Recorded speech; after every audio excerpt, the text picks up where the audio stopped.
Hello guys, welcome to my new channel. आज मैं आप लोग को ऐसी मजेदार हॉरर स्टोरी सुनाने वाली हूँ जिसे सुन के आप लोग को मजा आ जाएगा। अगर मेरी ये स्टोरी अच्छी लगे तो वीडियो को लाइक और सब्सक्राइब कर देना, और अगर ना भी लगे तो फिर भी सब्सक्राइब कर देना यार, मेरी कोशिश के लिए। तो चलिए वीडियो स्टार्ट करते हैं।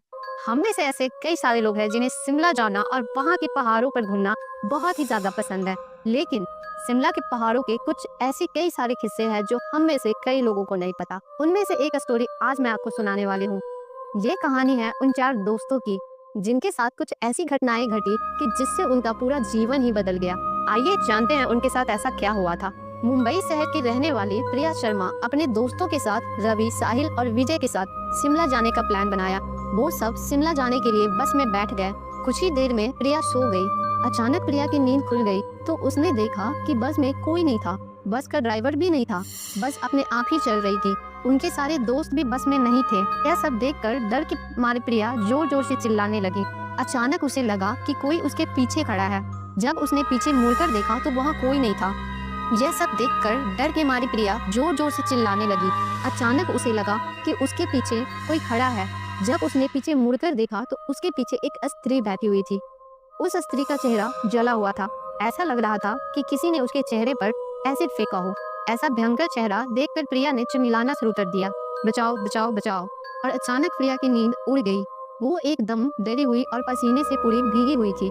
पास में बैठे विजय ने पानी का बोतल दे दिया और कहा, शायद तुमने कोई बुरा सपना देखा होगा।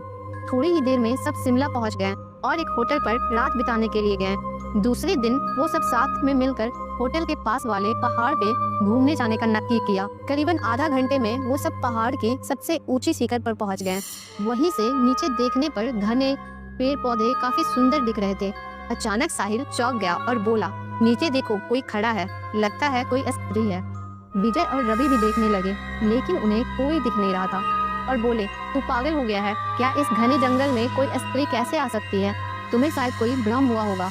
उसके बाद वो सब खुली जगह पर चले गए। रात होने वाली थी, इसलिए वो सब ने पहाड़ पर ही रुकने का निर्णय किया।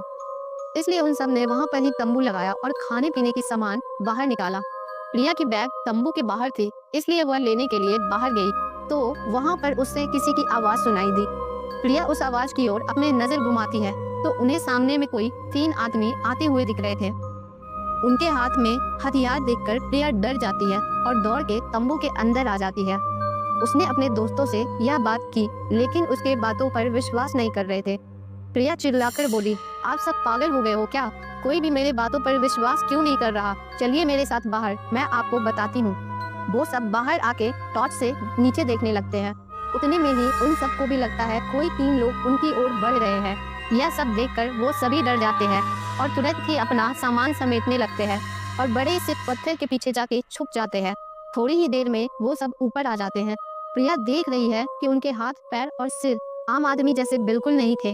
वो सब एक जगह पे बैठ जाते हैं और कुछ तांत्रिक विद्या शुरू करते हैं। उनमें से एक आदमी अपने हाथों की उंगली को काट देता है, लेकिन अंधेरे की वजह से उन्हें कुछ भी ठीक से दिखाई नहीं देता। अचानक उन चारों ने देखा कि एक औरत अपने आदमियों के बीच आके लेट जाती है। कोई नहीं जानता कि आखिर वो औरत वहाँ पे पहुंची कैसे। प्रिया ने कहा, मुझे कुछ समझ नहीं आ रहा, आखिर यह सब हो क्या रहा है? मुझे बहुत ही ज्यादा डर लग रहा है। एक के बाद एक वो तीनों उस औरत को सूंघने लगे।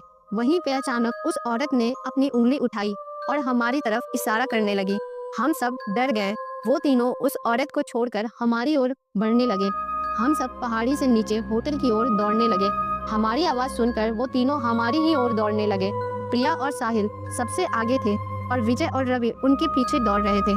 प्रिया और साहिल होटल तक पहुंच गए, लेकिन रवि और विजय का कोई पता नहीं चल रहा था। हमने होटल वालों से उन सभी के बारे में बातें की तो उन लोगों ने कहा कि उस पहाड़ पे कोई नहीं जाता, वो पहाड़ श्रापित है। जो भी वहां जाता है वो कभी वापस नहीं आता। आपकी किस्मत अच्छी थी कि आप भी जिंदा हैं, लेकिन हमारे दोस्त रवि और विजय कभी वापस लौट के नहीं आए। हमने उन्हें ढूंढने की बहुत कोशिश की, पुलिस कंप्लेन भी करवाई, लेकिन कोई फर्क नहीं पड़ा। उम्मीद करती हूँ आपको मेरी ये स्टोरी अच्छी लगी होगी। तो अगर मेरी ये स्टोरी अच्छी लगी तो चैनल को लाइक और सब्सक्राइब कर देना। मिलते हैं अगले वीडियो में अगले स्टोरी के साथ।